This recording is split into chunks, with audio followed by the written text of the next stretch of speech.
大家好，我陈老师哈。我们接下来谈一下，很多人问老师，为什么叙利亚它12天的时间就可以攻进大马士革？其实各位你要去想其实不只是叙利亚，也包含了阿富汗等等之类的一些政变国家，为什么他们的反抗军都能够很快速的打入他们的首府，而且是极短的时间？那过去已经征战了10几年了，可能都没有办法进展，那为什么到特别的时候就打下去？这个东西我们要看历史，从历史之中我们就知道人类一直犯很多愚蠢的错误。那这也从历史之中也可以知道这件事情跟未来要发生的事情到底会如何的演变。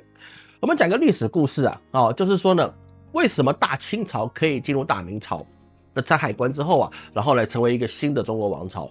这个我们当然知道，这个跟吴三桂还有陈圆圆这个历史的爱情故事，当然好像有点关系。但其实这个只是一个历史的偶然开山海关让清兵入关这件事情绝对是一个很重要的一点。因为你不开可能维持久一点，但是不开它真的就满清就进不来吗？也不至于。为什么？各位你要去知道一件事情吴三桂他并没有这么样的举足轻重，因为他只是一个总兵而已，他的权力并不是很大，他不是什么一品大员应该按照按照我这个猜测来讲，他大概最多只有4品。他是一个小官没有很大，你3品以上才叫大官，你总兵大概4、5品左右吧，其实是一个很小的官。那最大的重点是，人家会怀疑为什么满清的铁骑可能不到10万人，他就可以横扫整个中国呢？而大明朝你不是有什么锦衣卫东厂西厂那个化骨神功对不对？都有。那为什么你会打输呢？其实我们就要知道一件事情，这个清军他要进入到这个山海关里面他仰仗的并不是只有满八旗，也就是说他不是只有满人就是女真人它里面有满八旗，它还有蒙八旗，就是蒙古八旗，它最重要还有一个叫做陆营八旗陆营八旗就是汉人的八旗，汉八旗。那么意思就是说呢，它不是只有满人他这一支进来的。那为什么汉八旗呢？汉八旗它不是入关以后他才有汉人去帮助他，而是在打仗的时候就有汉人去帮助满人，然后要打进这个大明朝。那大明朝那个时候已经亡了，已经是李自成农民军已经起义了。那这个最大的原因是因为呢，那个皇太极就跟汉人说你们很简单，你只要是愿意来我这边，你这个大明朝给你们多少军饷，我给你双倍，然后 double is best 我就给你双倍，对不对？死了给你更多。而那个时候大明朝它已经是发不出军饷来了。所以说当时在民间有一句话叫什么呢？叫做明军不满饷，满饷不可敌。意思是什么呢？就是在明朝的这些军队里面他们是领不到薪水的就是有业你领不满因为他们呢在军队里面可以发生饥荒，你知道吗？军队是吃不饱饭的。所以说明军不满饷，他们拿不到钱，他是一个很可怜的一个群体。那满饷不可敌，你只要让大明的军队都拿到这些薪饷的话开玩笑，他们天下无敌这个是无坚不摧这个事情其实就是在于他们的政治的一个腐败，也包含明朝亡也不是亡在女真人，也不是亡在满清的手上，他是亡于李自成的那个农民军起义。那李自成为什么要起义呢？也很简单他就跟大家讲，政府把我们裁员了，因为他原来是邮差嘛李自成原来是邮差，政府把我们裁员了，我活不下去了，对不对？所以说大家伙我们活不下去，我们就反政府吧。就这么简单，一句话就把农民军东南西北涌进来开始反政府了。那些农民根本就不知道什么叫做反政府，也什么都不知道。我就跟你指导一句话，你就是给我饭吃，我就跟你打天下。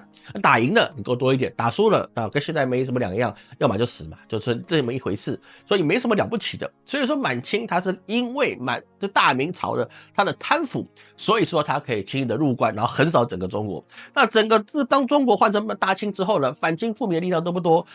反清复明的力量是不多的只有到白莲教那个时候，或是在陈定南什么韦小宝之类的这些故事其实是蛮少的。为什么？因为反清复明是满清这个他们在之前大明朝的一些遗老遗少，所以说他们我觉得我过去比较好，我是一个贵族，我现在不想把位置让给你，所以这个是遗老遗少，他们要反清复明。你说白莲教那些他并没有这么样的浓厚的思想，他们只有是什么呢？我要反政府，然后我要活下去，我要成为自己的主人。所以说基本上大家就是为了活下去而去反清，而不是因为而不是因为我为了恢复朱明王朝而去做的事情。所以说啊，这个事情啊，其实再早以前也是一样。那我们再早以前看到元代。元代他是亡于明朝的朱元璋，朱元璋为什么可以把大元消灭掉了？蒙古人不是驰骋天下，所向无敌吗？成吉思汗扫遍了半个地球吗？为什么还输给朱元璋手上？朱元璋他也是一个农民啊，他只是个和尚啊，农民。那这些人为什么要去反元呢？因为活不下去，苛捐杂税，导致是说让这些百姓活不下去，所以是说呢，我要起义，所以说我要反你们这些本来只有一年缴2次税，你现在一个月给我缴20次税。那谁受得了？所以我就反。那元朝有没有军队？也是有军队啊，比如说元末的很有名的宰相，兼他们最大的一个中心的救亡图存的一个大臣，叫做托托铁木儿。托托铁木儿啊，他就算领了50万的援军下去啊，走了100里啊，少5万，再走100里少10万，还没走到目的地啊，他的部队少了一半以上。为什么？因为他们的粮食也不够，他的士兵就会跑掉。跑掉士兵不怕是说以后就流亡天下吗？也不会，因为什么呢？我换个名字，我再去其他地方，我去当兵就可以了，是不是？只要谁能够让我吃饱，我就做什么事情。说大元亡于大明，就是因为他的粮饷不足；大明亡于大清，他也是他的粮饷不足；大清亡于民国，也是因为粮饷不足。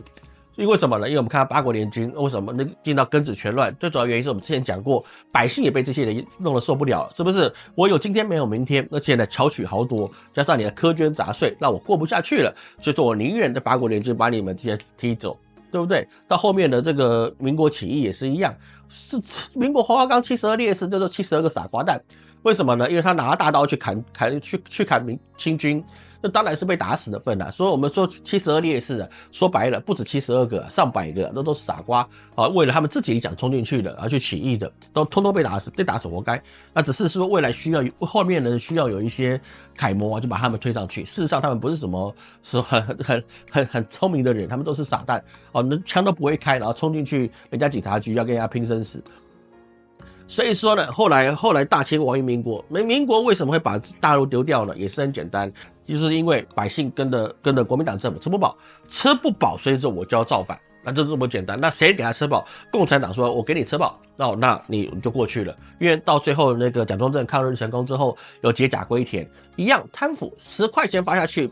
士兵拿不到1块钱，我连回去的路费都不够，我加入谁呢？我只会打仗，那我就加入八路军吧。我加入八路军，我就可以生活下去了。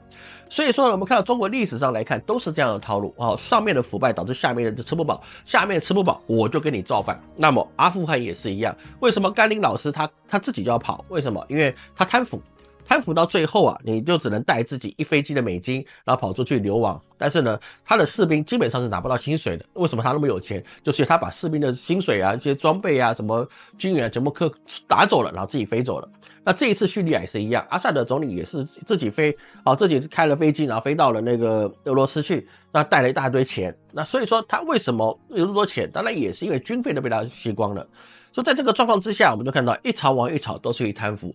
这个一个国家要不贪腐啊，那基本上你就是怎么样呢？第一，你不要让你的文官贪财，武官不让他怕死。武官不怕死的原因就是因为你给他足够的钱，跟他使命感，对不对？文官不贪财那是很难的事情，但是你总不能老是让文官要把钱藏在水里面，或者是在高铁上掉300万吧？那都不行啊！这不廉洁，就造成了你会让其他人心生不满，因为他的资源被挤占了，自然而然这个国家就会开始乱。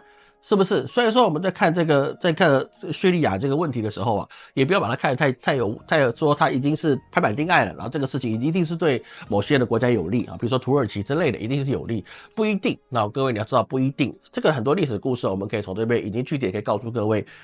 就包含我们讲简单的一件事情，就是在叙利亚，他的大马士革被他们的这个反抗军组织沙姆的反抗组织把他占领之后啊，他们欢欣鼓舞啊，数千人上街头，然后就是说啊，我们总算获得自由了。这个事情啊，各位你一定要相信这是真的啊，他们真的是欢欣鼓舞的啊，真的是非常感动的。但是各位你要去看欢欣鼓舞的场面，在那边非常的一些感恩上帝的，感恩这个安拉的哈，里面完全看不到女人。几乎应该不能说完全了，搞不好这个小角落有一个，但是呢，你在整个画面你几乎看不到女人，为什么？因为他们也是极端教育组织，所以说一个地方我们还是看到，如果他的整个连路上都没有女人的状况之下，我们就知道这个组织进去之后，它跟上一个是没有什么差别的，甚至它的国力可能只有过去的15%到25%之间。为什么？因为你没有生产力，你没有女人在这个城市里面，那你该做的事情，可以男女搭配干活不累的事情，你就没有了。而它周边环绕的这些列强，也包含什么伊朗啊、俄罗斯啊，还有说土耳其啊这些，其实这些东西啊，也就像我们举个例来说吧，我们就像满清的一个八旗王爷，八旗王爷啊，就即使在顺治朝顺治皇帝啊即位之后啊，八旗的王爷还是很有实力的。大家只是尊重你当王爷，当这个皇上，但是呢，其他的王爷啊，他还是有，比如说豪格啊之类的，他们还有多尔衮啊，然后他们还是很有实力的，可以左右你整个生死的。说只是尊重你做这件事情，但是后面要怎么做，就包含就是说你整个外交环境你要怎么斡旋，斡旋的好，你这个政权才能够维持下去；斡旋不好，对不起，这个老百姓要遭殃了。为什么呢？因为铁打的百姓，流水的政府，不就是这样吗？即使在美国也是一样，百姓都是铁打的。政府都是流水的，这个东西就值得我们去借鉴。那其他的我们还可以讲的比较细一点，那我们留在直播，我们再跟各位去讨论。我是陈老师，我们周日见。Nice.